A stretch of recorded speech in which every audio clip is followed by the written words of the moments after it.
Bernard and I run custom communication, and through the work that we do and have done for the past 3 years, what we've seen, as Bernard was saying, was a rapidly evolving sector, market, world, communication world, basically. And through that, we came to the conclusion that that this word influence is supremely important. And hence, we called our little talk, The New Influencers. I'm going to talk for about 20 minutes. Hopefully, nothing too heavy. It's first thing in the morning. Just to get you thinking a little bit about what influence means and who are these new influencers in this rapidly changing media world. So as a company, at Custom Communication, we do 3 things, and I'm just going to tell you what they are, get it out of the way, and then it will inform, hopefully, what I'm going to talk about. We help companies listen, understand, and create conversation to get involved in this world of social media. I just want to ask you, who has the influence here? You may know this, but it's worth thinking about.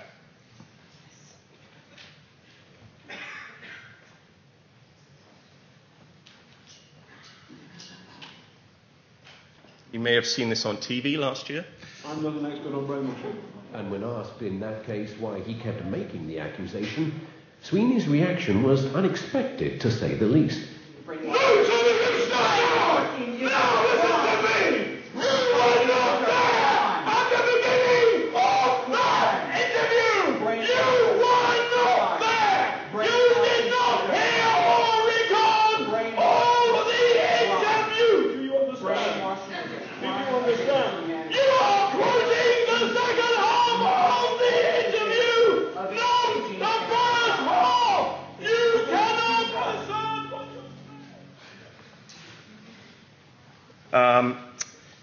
That was a BBC reporter, John Sweeney, from the flagship documentary program Panorama.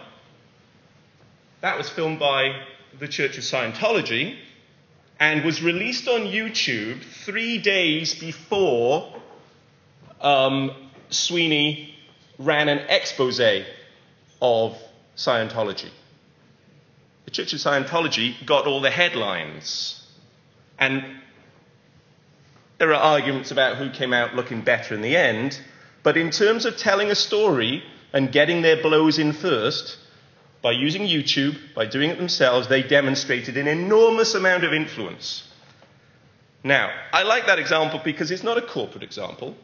It's the BBC getting taken down, using the tools and using the authority that it formerly commanded, almost as a monopoly. That's what's in play here, and that's what's changing for the whole world. Who are these new influencers? Well, it's interesting, because if you look at the top, mainstream media remain in the social media world, or the media world, some of the key influencers still. Quite possibly because most of mainstream media now have blogs, they have interactive forums, they're getting involved in video, we're going to hear a lot about that, and yes, they're engaging. But there are a lot of others who now are also swaying in the world of influence as well, and you have the new, on technology, you have the new trade press, you have the tech crunches and the paid content. You have the established trade press that have gone online, and in technology you have the Register, for example, very influential, a lot of authority online. But then you have activist, consumer activist and environmental activist press online, including the Greenpeace, money-saving expert, who have an enormous amount of authority and influence because of the tools and because of the way they're communicating using social media. Then you have individual blogs, you have news groups, you have Facebook, social networks, even things like Flickr, which you wouldn't think as being an influencer, is being used by companies, by organizations, to help tell their stories and not just pictures of their holiday. And the elephant in the room of influence, YouTube. Hugely, hugely influential. It's hard to keep up with the recent figures of how many people are watching YouTube and how many videos are uploaded. Going back, I think, from February, it was something like 80 million videos are being watched every single day on YouTube. That's quite an audience figure, but a very niche one that's fragmented. Essentially, what we believe, and both Bernard and I are former and dabbling journalists still from time to time, is that the old rules no longer apply.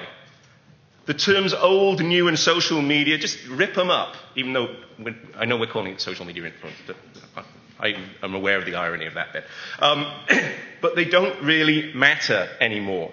Because what you have from that last slide is a symbiotic relationship of all the media, of all those different strands that feed off each other and play with each other.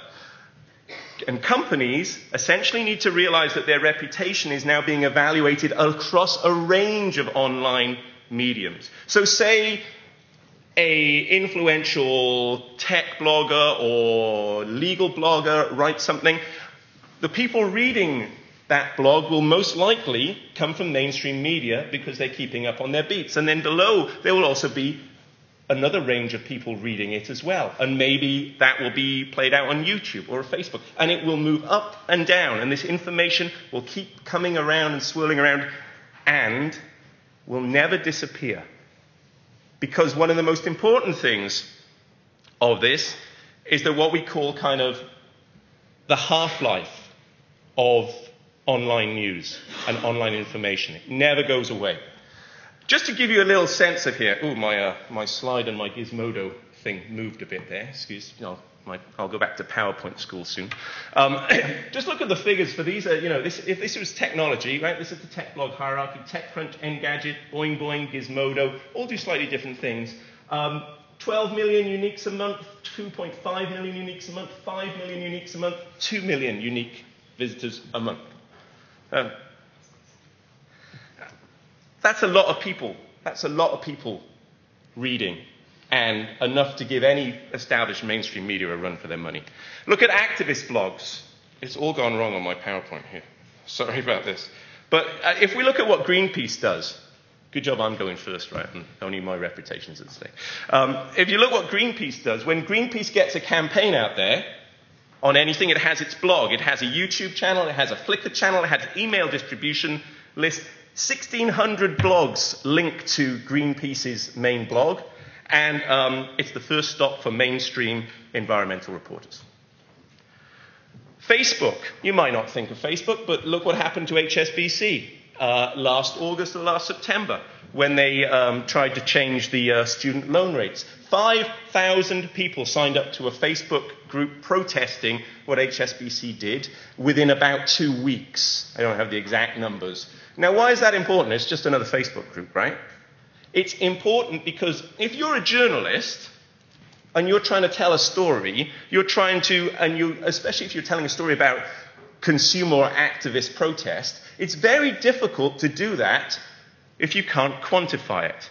What this did was allowed the media who were telling the story to quantify the scale of this protest. 5,000 people join a group in a week. That's a good detail for a story and has a great deal of influence and reputational management.